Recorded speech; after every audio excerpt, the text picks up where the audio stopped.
नमस्कार दोस्तों, ASB news India के डिजिटल पैनल आपके अपने Facebook page, YouTube channel Amrish Baliyan पर आप सबका हार्दिक स्वागत है, अभिनंदन है। इस वक्त मैं मुजफ्फरनगर के बुढ़ाना में लोकसभा चुनाव के बाद पहली बार संजीव बालियान जी विधानसभा वाइज कार्यकर्ताओं से, मतदाताओं से मुलाकात कर रहे हैं। आज बड़ा सम्मेलन बुढ़ाना में आयोजित किया गया। बड़ी तादाद में पार्टी के कार्यकर्ता, समर्थक यहाँ पर पहुँचे और हमारे साथ मौजूद है पूर्व विधायक उमेश मलिक जी। तो मलिक साहब, मतगणना से ठीक पहले आपका इंटरव्यू हमने लिया। आपने दावा किया था जीत का। परिणाम जब आया तो विपरीत आया और 16,000 के आसपास मतों के अंतर से आप लोगों को हार का सामना करना पड़ा। वजह क्या रही? वजह कुछ नहीं रही। आज भी भारतीय जनता पार्टी का प्रतिशत घटा नहीं है और ना डॉक्टर संजीव बालियान की लोकप्रियता घटी, ना हमारा आधार घटा। कारण केवल ये रहा कि थोड़ा वोटिंग परसेंटेज कम हुआ 2019 से और 2022 से।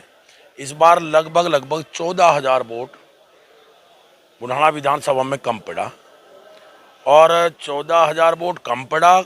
बसपा का कैंडिडेट होने के कारण कुछ वोट हमारा 5%, 10% जो भी कुछ उधर कन्वर्ट हो गया, उसी का हमें नुकसान हुआ। वही वोट हमारी घटी।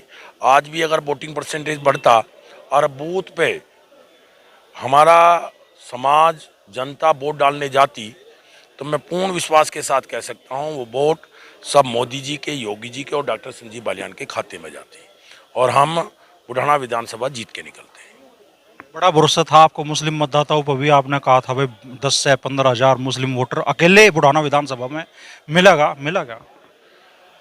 मैं इतना तो नहीं कह सकता, लेकिन जो लोग हम लोगों से जुड़े थे 5 के और 6,000 के लगभग, हमें मुस्लिम वोटर भी बुढ़ाना विधानसभा में मिला।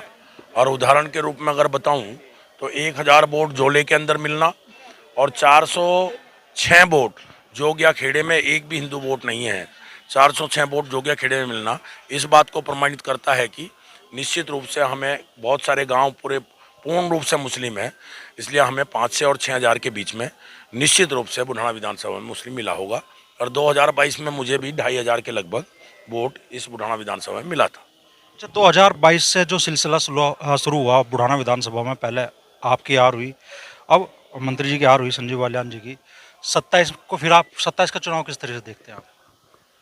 27 का चुनाव तो एक तरफा योगी जी के नाम पे, मोदी जी के नाम पे एक तरफा चलेगा। 2022 के चुनाव में कोरोना काल के चलते हुए चुनाव हुआ। पहले सत्र में चुनाव था, कोरोना का काल चल रहा था, जब भी किसान आंदोलन वहाँ पे धरना उस पर गाजीपुर चल ही रहा था। कहीं ना कहीं किसान लोग बात को समझ भी नहीं पा रहे थे। तो उस दौर में बुढ़ाना विधानसभा, क्योंकि एक ऐतिहासिक विधानसभा और जहाँ किसानों का आंदोलन हो या किसी भी प्रकार का कोई विषय हो तो बुढ़ाना विधानसभा से उठ के चलता है और किसानों की राजधानी के रूप में सिसोली को भी समझा जाता है। तो उस समय किसान आंदोलन के कारण से हम चुनाव लूज किए थे। और इस बार का कारण मैं आपको बताया कि लगभग पूरी लोकसभा में 1,20,000 वोट कम पड़ना और बुढ़ाना विधानसभा में लगभग 14,000 वोट कम पड़ना और वोटिंग परसेंटेज कम होने का कारण ही इस बार हम चुनाव लूज किए हैं। अच्छा, जो एक वजह मानी जा रही है, माना जा रहा है कि पार्टी के कार्यकर्ता, समर्थक वर्ग उदासीन थे, उसका नतीजा चुनाव परिणाम के तौर पर आया और प्रशासनिक हलकों में कहा जा रहा है कि अफसरशाही हावी है। क्या मुजफ्फरनगर में और बुढ़ाना विधानसभा क्षेत्र में ये जो परिदृश्य बन गया है बदलेगा? नहीं, ऐसा कोई परिदृश्य ना बना था, ना है। सब कार्यकर्ताओं ने बड़े खड़े होकर बड़े उत्साह के साथ वोट डाला। और बुढ़ाना विधानसभा की बात करें तो लगभग 1,55,000 वर्ग विशेष समाज का वोट हो गया है। जो 5%, 10% की बात नहीं करता मैं, लेकिन एक तरफा वोटिंग हमारे विपक्ष की तरफ ही जाती है। और बुढ़ाना विधानसभा थोड़ी सेंसिटिव विधानसभा भी है, अधिक मुस्लिम होने के कारण भी। केवल यही कारण रहा, बाकी हमारा कार्यकर्ता उदासीन नहीं था। पन्ना प्रमुख तक, बूथ के अध्यक्ष, बूथ की समिति, हमारे मंडल अध्यक्ष, सब बिल्कुल एक मन से खड़े थे और सब लोग लगे हुए थे, कहीं कोई कमी नहीं थी। और उसी उत्साह के साथ भविष्य में भी बुढ़ाना विधानसभा निकालने का प्रयास करेंगे। और इसमें कोई मैं कह भी देता हूँ, चुनाव तो बुढ़ाना विधानसभा का थोड़ा संघर्षशील रहेगा ही रहेगा, हमेशा रहेगा। लेकिन संघर्षशील था तो 2017 में जीते भी थे। जब 2017 में जीते तो 2019 में कहाँ 50,000 और 60,000 की बात कर रहे थे लोकदल वाले, और हम मात्र 14,000 वोटों से पीछे थे। तो ऐसा कुछ नहीं है, कहीं ना कहीं वोटिंग परसेंटेज ही कारण रहा है। अच्छा, वैसे तो समय दूर है अभी, लेकिन राष्ट्रीय लोकदल का तो अब दावा है आप चुनाव आपके लिए संघर्षशील होगा या राष्ट्रीय लोकदल के लिए? अब तो गठबंधन में आ गए तो चीजें बदल गई। वो हाईकमान का है, अगर जैसा हाईकमान निर्णय लेगा, हम तो भारतीय जनता पार्टी के सिपाही हैं। जैसा भी समय होगा भारतीय जनता पार्टी के कार्यकर्ता के रूप में काम करते रहेंगे, और जैसा हाईकमान आदेश करता रहेगा उसी प्रकार से चलते रहेंगे। अच्छा, आखिरी सवाल मेरा आपसे, मुजफ्फरनगर लोकसभा क्षेत्र में संजीव बालियान जी की हार से क्या मुजफ्फरनगर जिले के विकास की जो गति थी उसे ग्रहण लगा? निश्चित रूप से नुकसान हुआ है। एग्रेसिव राजनीति करने वाले व्यक्ति संजीव बालियान थे, और उनकी उपस्थिति समाज के बीच में उदाहरणीय है। उन्होंने उदाहरण प्रस्तुत किया कि मंत्री रहते हुए, सांसद रहते हुए समाज और जनता के बीच में इतनी उपस्थिति दर्ज कराना बहुत बड़ी बात है। तीसरा, जो विकास के विजन था, मेन बात यह है कि चुनाव जीतकर विधायक और सांसद बनना बड़ी बात नहीं है जी। बात है विधायक सांसद बनने के बाद विजन के साथ काम करना। पढ़ा लिखा व्यक्ति है, विजन के साथ काम किया कि हमारे जिले के अंदर क्या क्या आना चाहिए। मान लिया RRTS रेल है, रैपिड वाली, हमें सबको साथ लेके गए, मुख्यमंत्री से मिले, पैसा सेंक्शन कराया, मुजफ्फरनगर तक लाने का प्रयास, मुजफ्फरनगर में एक बहुत बड़ा मेडिकल कॉलेज गवर्नमेंट का बनवाने का प्रयास, हम रेलवे लाइन निकालने का प्रयास। ये बड़े विजन के साथ हैं, ये चीज़ें वो बड़े विजन के साथ चल रहे थे। जिस प्रकार से मैं अभी मंच पे भी बोला कि काव सेंचुरी लाना, और पूरे हिंदुस्तान में पहला एक इस प्रकार का उदाहरण प्रस्तुत किया कि पहला काव सेंचुरी बना, और वो भी मुजफ्फरनगर जिले के अंदर बना।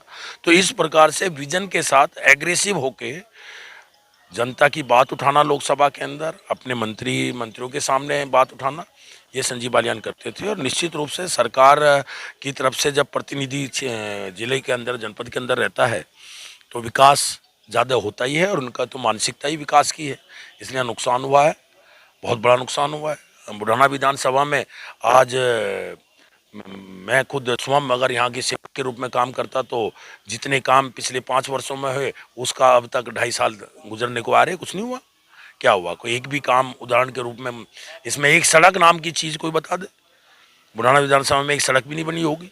तो फर्क होता है, सरकार जिसकी होती है और सरकार के प्रतिनिधि काम करते हैं, नुकसान होगा जिले का इस चीज़ से। निशाना साथ देगा छिपे तौर पे, अब तो आपके साथ में ही है साथ और सत्ता का हिस्सा भी बन गए। देखो जी, काम करने की राजनीति में एक अपनी अपनी शैली होती है। इनकी शैली, संजीव बालियान की शैली थाने और तहसीलों की शैली कभी नहीं रही।